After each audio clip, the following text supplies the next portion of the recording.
Hi everyone! Welcome to my YouTube channel. For today's video ay magluluto tayo ng buchi with ube flavor at may filling siya na cheese. At gagawa rin tayo ng walang filling.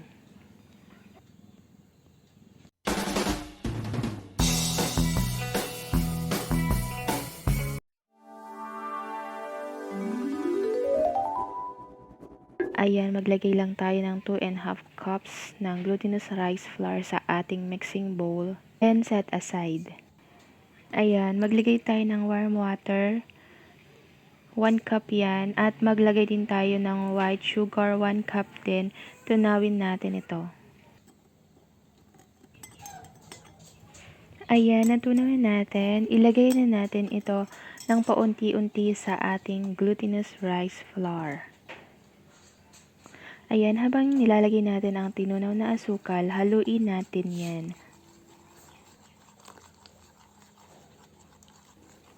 Ayan, sa mga nakaabot na po sa part na to at hindi pa po kayo nakasubscribe, please do subscribe na po para madagdagan naman ang ating mga subscribers. And paki-like na rin po pala itong video. Thank you and God bless.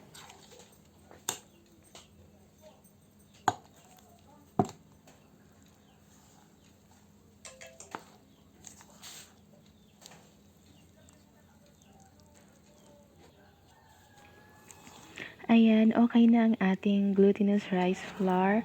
Kumuha lang tayo ng 1 kutsara at ilagay natin ito sa ating kamay. Kailangan ng may oil, cooking oil na nilagay tayo sa ating kamay para hindi dumikit ang itong glutinous rice flour. Ayan, bilog-bilugin lang natin yan. At iyan, ipapalaman natin yung cheese cube.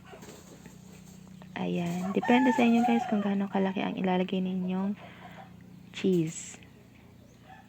Ayan. Tapos, bilog-bilugin natin uli yan. Sa paggawa nito guys, make sure na malinis po ang ating kamay.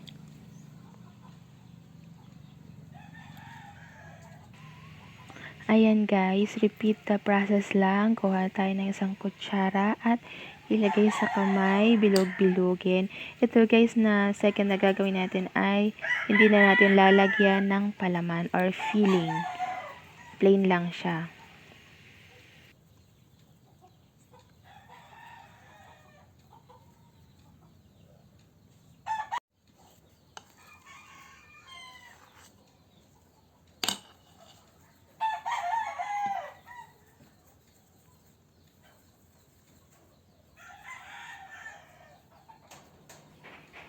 Ito naman, lagyan natin ng palaman na cheese.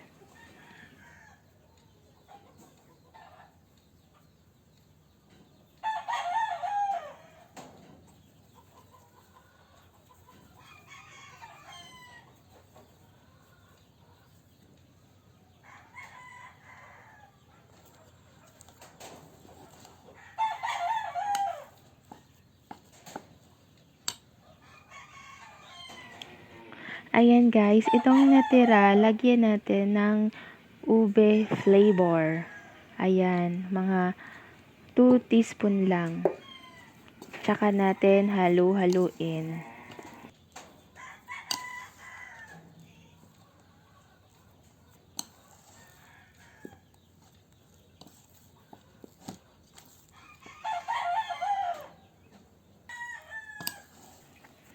Ayan, okay na. Nahalo na natin ng mabuti. Kuha lang tayo ng 1 tablespoon. Then, bilog-bilugin natin sa ating palm.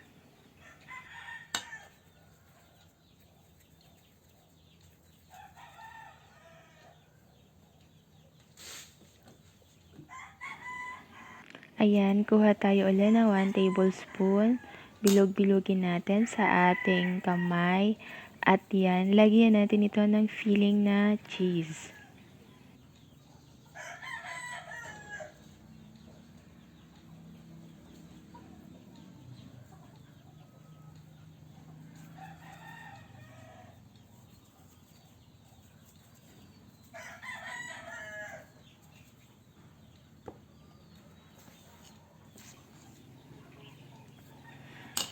Ayan guys, repeat the process lang.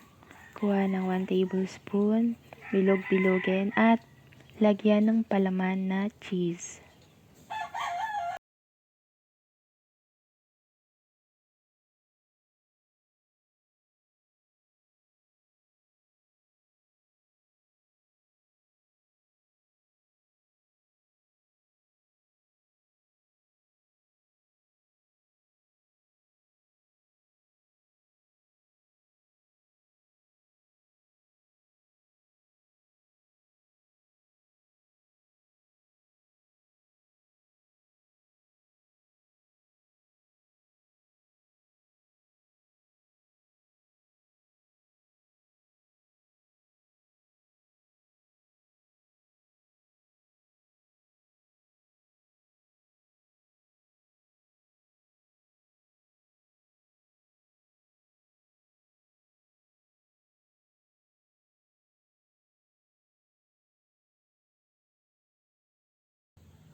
Ayan, kapag natapos na tayo, pagulungin natin yan sa sesame seeds.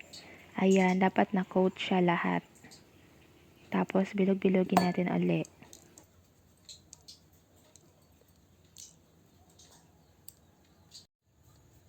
Ayan, kapag natapos na natin i-coat lahat ng sesame seeds, pwede na tayo mag-umpisang magprito. Maganda sana guys kung deep fry. Pero eto, hindi natin ma-deep fry. Kulang ng mantika.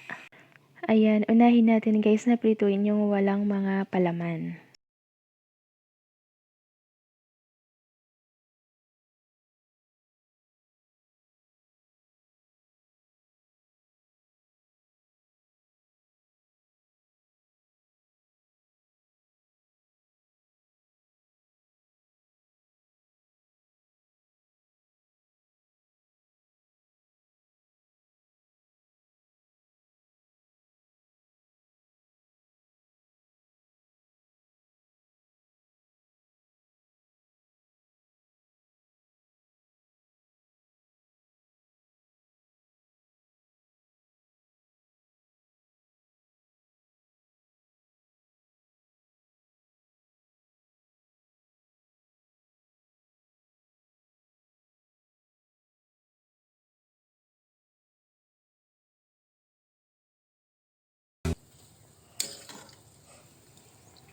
Ayan guys, luto na siya kapag lumilitaw na ang ating butchi.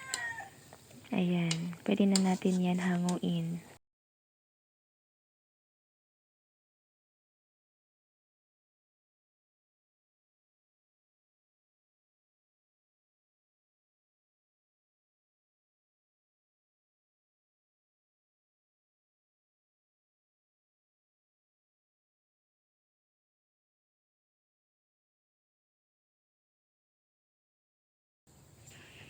Ayan, natapos na tayo magprito ng butchi na walang palaman.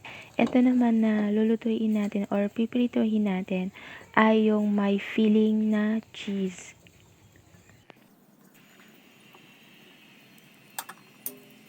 Ayan, ilagay na natin.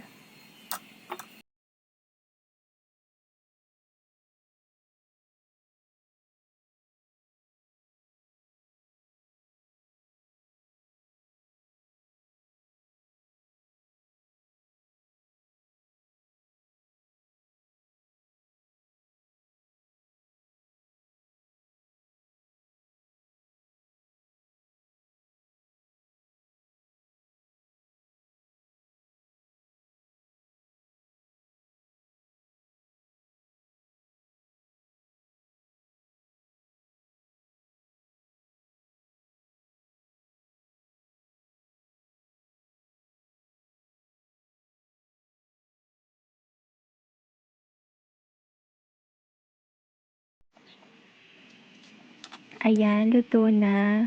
Hanguin na natin yan. Niluto pala natin ito ng 3 minutes lamang.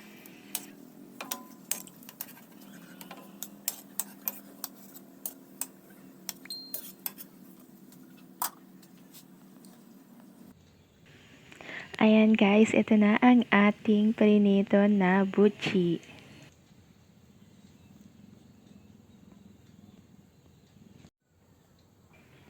Ayan guys, tikman na natin ang niluto natin na buchi. Ayan guys, napakainit pa talaga. Mahirap siyang hawakan.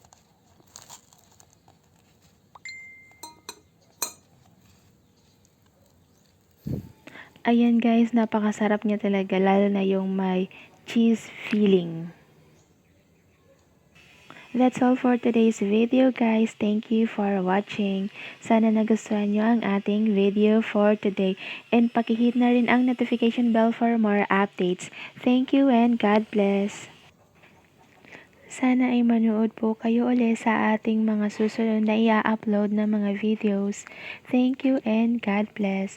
Bye!